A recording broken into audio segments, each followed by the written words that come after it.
Parliament assembly ఎన్నికలన్నీ కూడా ముగిశాయి. మరి కౌంటింగ్ అయిన తర్వాత మనం చూస్తూ ఉన్నాం, రాష్ట్ర వ్యాప్తంగా తెలుగుదేశం పార్టీ మంచి మెజారిటీ స్థానాలు గెలిచారు. ప్రజాస్వామ్యతంగా ఎప్పుడు ఎన్నికలు జరిగినా ప్రజలిచ్చే తీర్పుకి అందరం కట్టుబడి ఉండాల్సిందే. తప్పకుండా వైఎస్ఆర్ పార్టీ కూడా ప్రజలు ఇచ్చిన తీర్పుకి మేము పూర్తిగా కట్టుబడి ఉన్నాం. ఇవాళ ఎన్టీఆర్ జిల్లా జగ్గయ్యపేట నియోజకవర్గంలో కూడా తెలుగుదేశం పార్టీ ఇక్కడ గెలవడం జరిగింది. గెలిచిన తెలుగుదేశం పార్టీ అభ్యర్థి శ్రీరామ్ తాతయ్య గారికి మేము అభినందన తెలియజేస్తున్నాం.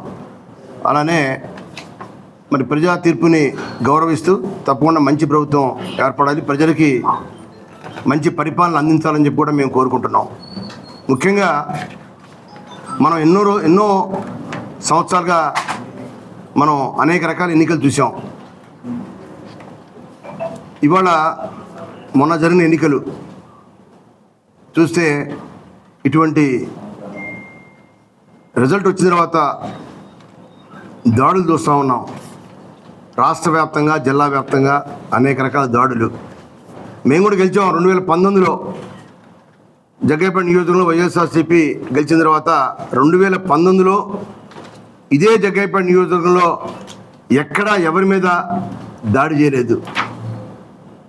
ఏ గ్రామంలో కూడా మేము దాడులు జరపలేదు, ఎక్కడా జరపలేదు. ఇవాళ కౌంటింగ్ పూర్తి కాకుండానే మధ్యాహ్నం 12 గంటల దగ్గర నుంచే వాళ్ళు చేసిన రౌడీజం, గూండాయిజం ఎప్పుడు ఎక్కడ జరగలేదు. మేము కూడా తెలియజేస్తున్నాం, తెలుగుదేశం పార్టీ ముఖ్య నాయకులు, జగ్గయ్యపేట నియోజక నాయకులు అందరూ కూడా తెలియజేస్తున్నాం, హెచ్చరిస్తున్నాం కూడా. మీరు విజయోత్సవాలు జరుపుకోండి. అలానే ఇవాళ వైఎస్ఆర్ ఉన్న పేర్లను చెరిపివేయటం, సచివాలయాల మీద ప్రభుత్వ కార్యాలయం మీద జెండాలు ఎగరవేయటం అది ఎప్పుడు మేము చేయలేదు. ఇవాళ నందిగామలో నవనందిగామ అనేది ఎవరికి వ్యతిరేకం కాదు. దాన్ని కూడా గుణపం పెట్టి పొడి చేసి వైఎస్ఆర్ విగ్రహం మీద ఉన్న రాళ్ళను కూడా పీకేశారు. అది జగ్గయ్యపేట కాన్స్టిట్యున్సీలో కూడా అనేక రకాల విధ్వంసకాండలు చేస్తూ ఉన్నారు, దాడులు చేస్తూ ఉన్నారు, జెండా దిమ్మెల్ని పగలగొట్టేస్తూ ఉన్నారు. అలానే జిల్లా చూస్తే కొడాల నాని మాజీ మంత్రి అతని ఇంటి మీద దాడి చేయటం, పేరు నాని ఇంటి మీద దాడి చేయటం, విజయవాడలో ఉన్న వంశీ ఇంటి మీద దాడి చేయటం, ఇటువంటి వికృత శాస్త్రాలు ఇంకా ఎన్ని రోజులు చేస్తే మాత్రం తిరగబడతాం. మాకు ఓట్లు వచ్చినాయి, 40% ప్రజలు మాకు ఓట్లు అధికారం మాకు ఇచ్చారు, 40%. అయితే మీకేంటంటే 3 పార్టీలు మీరు కలిశారు కాబట్టి మీకు మెజార్టీ స్థానాలు వచ్చినాయి. జనసేన, బీజేపీ, తెలుగుదేశం పార్టీ 3 పార్టీలు కలిసి రావడం వల్ల మీకు మెజార్టీ రావడం జరిగింది. దాన్ని చూసుకొని విర్రవీగుతూ ఈ విధంగా దాడులు చేయడానికి చేస్తూ ఉంటే రాష్ట్ర ప్రజలందరూ కూడా చూస్తూ ఉన్నారు. మా సహనాన్ని మీరు పరీక్షించవద్దు. తప్పకుండా మేము తిరుగుబాటు చేస్తే మీరు ఎవరు కూడా ఇళ్లలో ఉండరు. మాది మాస్ పార్టీ, మీది క్లాస్ పార్టీ. ఏదో ఇవాళ మేము కూడా చూస్తూ ఉన్నాం, చేయని 4 రోజులు చేస్తారు, 5 రోజులు చేస్తూ ఉన్నాం, కానీ ఇంకా ఆగట్లా. తప్పకుండా ఎక్కడి నుంచి అయినా సరే ఆ దాడులు ఆపని చెప్పి మేము తెలుగుదేశం పార్టీ నాయకుల్ని కోరుతా ఉన్నాం. శాంతియుతంగా ఉన్నాం, ప్రజా తీర్పు మీకు ఇచ్చారు, మీకు పరిపాలన సాగించండి.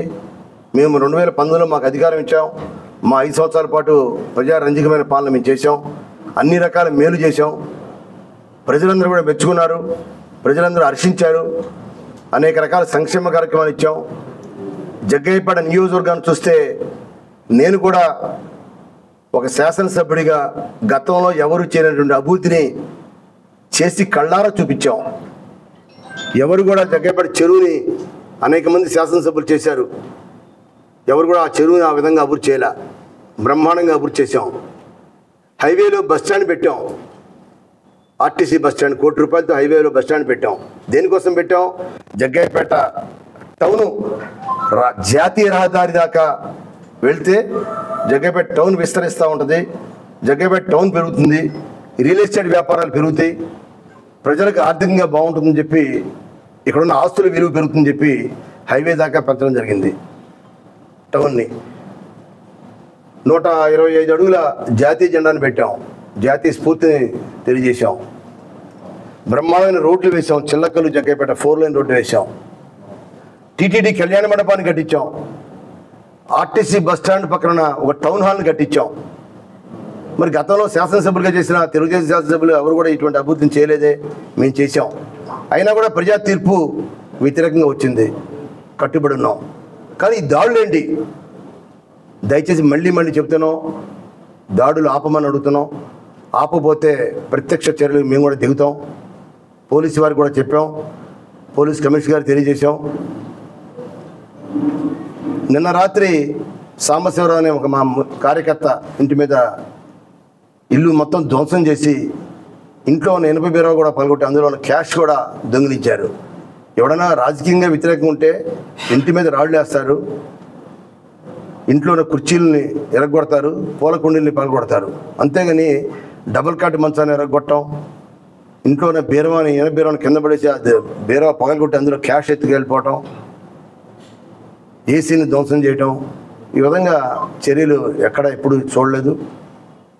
దయచేసి ఆపమని చెప్పి వాడిని కూడా మేము మళ్ళీ హెచ్చరిస్తున్నామని చెప్పి తెలియజేస్తున్నాం. ఇవాళ చూస్తూ ఉంటే విధ్వంసకాండాలు జగ్గైపేట జరిగిని చూస్తూ ఉంటే మరి ఇవాళ ఒక మైనార్టీ మహిళ విద్యానగర్ అనే చోట వాళ్ళ అబ్బాయి వైఎస్ఆర్ పార్టీ కార్యకర్త అయితే ఆ కార్యకర్త కనిపించలేదని చెప్పి, అలానే గోపి అనే ఒక కార్యకర్త అమానుషంగా దాడి చేశారు. బైక్ మీద వెళ్తుంటే ఎరా మొన్న వైఎస్ఆర్ పార్టీకి ప్రచారంలో తిరుగుతున్నావు నువ్వు అని అతని మీద దాడి చేయడం జరిగింది. గోపి అనే కార్యకర్త మీద.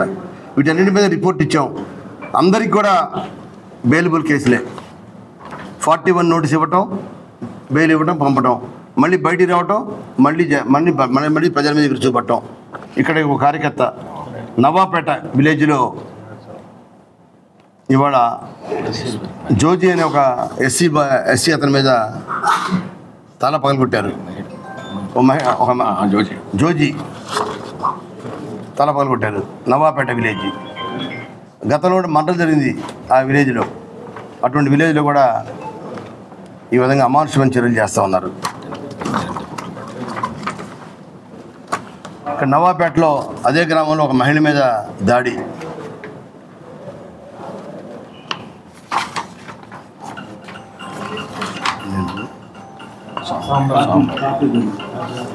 నిన్న జరిగిన సాంబశివరావు అనే తొరగుంటపాలెంలో ఇల్లు ధ్వంసం చేసిన ఏసీలు పగలగొట్టడం, టీవీ పగలగొట్టడం, 80 ఇది వాషింగ్ మిషన్ పగలగొట్టడం, అక్కడున్న 80 తాలు అతని ఇంట్లో కూడా లేడు, భయపడి బంధువుల ఇంట్లో ఉన్నాడు, తాళం పగలగొట్టి ఇంట్లోకి వెళ్ళారు. మళ్ళీ తెలుసుకొని అతను బంధువుల ఇంటికి వచ్చేసరికి అతని మీద హత్యాయత్నం చేశారు. ఆ సాంబశివరావు మీద హత్యాయత్నం చేశారు. కత్తులు గొడ్డలు తీసుకుని అంటబడ్డారు. ఇవన్నీ కూడా పోలీస్ కమిషనర్ గారు తెలియజేశాం. అలానే జగ్గైపేట టౌన్లో 13వ వార్డులో 3 పార్టీ జెండా దిమ్మెల్ని పూర్తిగా విరగొట్టడం జరిగింది. జెండా రాడ్డు విరగొట్టారు. ఆ సిమెంట్ దిమ్మని కూడా పగలగొట్టారు పూర్తిగా. ఇది ఒకటే కనబడతా ఉంది, మిగిలిన కనబట్ల. ఆ దిమ్మె కూడా కనబట్ల. ముక్కలు చేశారు ఆ దిమ్మెని. ఆ మొత్తం 3 చోట్ల పార్టీ దిమ్మెల్ని పగలగొట్టడం జరిగింది.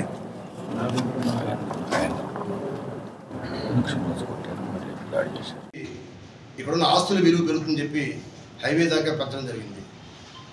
టౌన్ని 125 అడుగుల జాతీయ జెండాను పెట్టాం. జాతీయ స్ఫూర్తిని తెలియజేశాం. బ్రహ్మాండమైన రోడ్లు వేసాం. చిల్లకల్లు జగ్గైపేట 4 లైన్ రోడ్డు వేసాం. టీటీడీ కళ్యాణ మండపాన్ని కట్టించాం. ఆర్టీసీ బస్ స్టాండ్ పక్కన ఒక టౌన్ హాల్ని కట్టించాం. మరి గతంలో శాసనసభ్యులుగా చేసిన తెలుగుదేశం శాసనసభ్యులు ఎవరు కూడా ఇటువంటి అభివృద్ధిని చేయలేదే, మేము చేశాం. అయినా కూడా ప్రజా తీర్పు వ్యతిరేకంగా వచ్చింది. కట్టుబడి ఉన్నాం. కానీ ఈ దాడులేండి? దయచేసి మళ్ళీ చెప్తున్నాం, దాడులు ఆపమని అడుగుతున్నాం. ఆపకపోతే ప్రత్యక్ష చర్యలు మేము కూడా దిగుతాం. పోలీసు వారికి కూడా చెప్పాం, పోలీస్ కమిషనర్ గారు తెలియజేశాం. నిన్న రాత్రి సాంబశివరావు అనే ఒక మా కార్యకర్త ఇంటి మీద ఇల్లు మొత్తం ధ్వంసం చేసి ఇంట్లో ఉన్న ఇనుప బీరువా కూడా పలుకొట్టి అందులో ఉన్న క్యాష్ కూడా దొంగిలించారు. ఎవడైనా రాజకీయంగా వ్యతిరేకం ఉంటే ఇంటి మీద రాళ్ళు వేస్తారు, ఇంట్లో ఉన్న కుర్చీలని ఎరగొడతారు, పూల కుండీల్ని పగలగొడతారు. అంతేగాని డబుల్ కాట్ మంచాన్ని ఎరగొట్టడం, ఇంట్లో ఉన్న బీరువాని ఇనుప బీరువాని కింద పడేసి అది బీరువా పగలగొట్టి అందులో క్యాష్ ఎత్తుకెళ్ళిపోవటం, ఏసీని ధ్వంసం చేయటం, ఈ విధంగా చర్యలు ఎక్కడ ఎప్పుడు చూడలేదు. దయచేసి ఆపమని చెప్పి వాళ్ళు కూడా మేము మళ్ళీ హెచ్చరిస్తామని చెప్పి తెలియజేస్తున్నాం. ఇవాళ చూస్తూ ఉంటే విధ్వంసకాండ జగ్గైపేట జరిగిని చూస్తూ ఉంటే మరి ఇవాళ ఒక మైనార్టీ మహిళ విద్యానగర్ అనే చోట వాళ్ళ అబ్బాయి వైఎస్ఆర్ పార్టీ కార్యకర్త అయితే ఆ కార్యకర్త కనిపించలేదని చెప్పి ఆ కంట్లో కారం కొట్టి ఆమెను గాయపరిచారు. మెహబూబీ ఆమె పేరు, జగ్గైపేట టౌన్లో ఉంటుంది ఆవిడ. ఆవిడ చేసిన నేరమే లేదు. కొడుకు వైఎస్ఆర్సీపీలో ముఖ్య కార్యకర్త ఎదుగుతున్నాడు. అది వాళ్ళ మీద ఈ విధంగా ఒక మైనార్టీ మహిళ మీద దాడి చేయడం జరిగింది. అలానే శిలాఫలకాలు మేము ఎప్పుడు జగ్గైపేటలో 3 సార్లు ఎమ్మెల్యేగా చేశాను. నేను 3 సార్లు ఎమ్మెల్యేగా నేను చేశాను.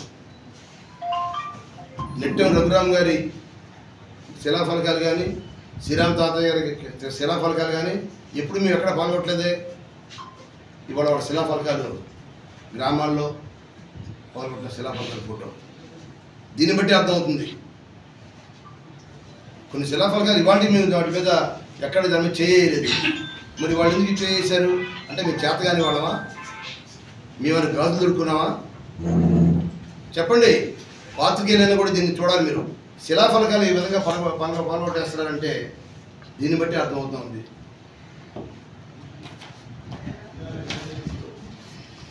అలానే గోపి అనే ఒక కార్యకర్త అమానుషంగా దాడి చేశారు. బైక్ మీద వెళ్తుంటే ఎరా మొన్న వైఎస్ఆర్ పార్టీకి ప్రచారంలో తిరుగుతున్నావు నువ్వు అని అతని మీద దాడి చేయడం జరిగింది. గోపి అనే కార్యకర్త మీద వీటన్నింటి మీద రిపోర్ట్ ఇచ్చాం. అందరికి కూడా బెయిలబుల్ కేసులే. 41 నోటీస్ ఇవ్వటం, బెయిల్ ఇవ్వటం, పంపటం, మళ్ళీ బయటికి రావటం, మళ్ళీ 10 మీద చూపట్టడం. ఇక్కడ ఒక కార్యకర్త నవాపేట విలేజ్లో ఇవాళ జోజీ అని ఒక ఎస్సీ అతని మీద తల పగలగొట్టారు. ఒక జోజీ తల పగలగొట్టారు నవాపేట విలేజ్. గతంలో మంటలు జరిగింది ఆ విలేజ్లో. అటువంటి విలేజ్లో కూడా ఈ విధంగా అమానుషమైన చర్యలు చేస్తూ ఉన్నారు. సాహసిస్తాం. ప్రజాస్వామ్యతంగా ఇప్పటివరకు మేము ఎటువంటి చర్యలు చేయలేదు. గతంలో ఎమ్మెల్యేగా చేసినా ఇప్పుడు కూడా ఎక్కడా చేయలేదు అని చెప్పాను. దాన్ని మళ్ళీ తెలియజేస్తున్నాను. దయచేసి చెప్తున్నాను. ఈ రోజు నుంచి ఇవాళ తారీఖు 10వ తారీఖు. ఈ 10వ తారీఖు నుండి ఏ గ్రామంలో అయినా సరే, ఎక్కడ జగ్గైపేట కాన్స్టిట్యున్సీలో ఏ టౌన్లో అయినా సరే, ఎక్కడైనా సరే మళ్ళీ గొడవలు దొరికితే మాత్రం రేపు 10వ తారీఖు నుండి మేము కూడా దానికి ప్రతీకార చర్య ఉంటుందని చెప్పి తెలియజేస్తున్నాం. కాబట్టి దయచేసి వైఎస్ఆర్ పార్టీ నాయకులు కానీ, కార్యకర్తలు కానీ ఎక్కడ కూడా మీరు సహనం కోల్పోవద్దు. మేమే పిలిపిస్తాం. ఒక నాయకుడిగా, ఒక శాసనసభ్యుడిగా పనిచేసిన నేనే పిలిపిస్తాను. మళ్ళీ మనం సమావేశం వేస్తాం కొద్ది రోజుల్లో. ఈ విధ్వంసకాండ రేపు వాళ్ళ 10వ తారీఖు నుండి ఆగకపోతే పోలీస్ కమిషనర్ గారు కూడా తెలియజేస్తాను.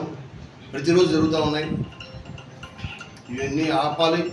మీరు పోలీస్ డిపార్ట్మెంట్గా కఠినమైన చర్యలు తీసుకోవట్లా. ఏదో కేసు పెడుతున్నారు, 41 నోటీస్ ఇస్తున్నారు, బెయిల్ మీద బయటకు వస్తున్నారు, మళ్ళీ తిరిగి అదే వ్యక్తిని మళ్ళీ దాడి చేస్తూ ఉన్నారు.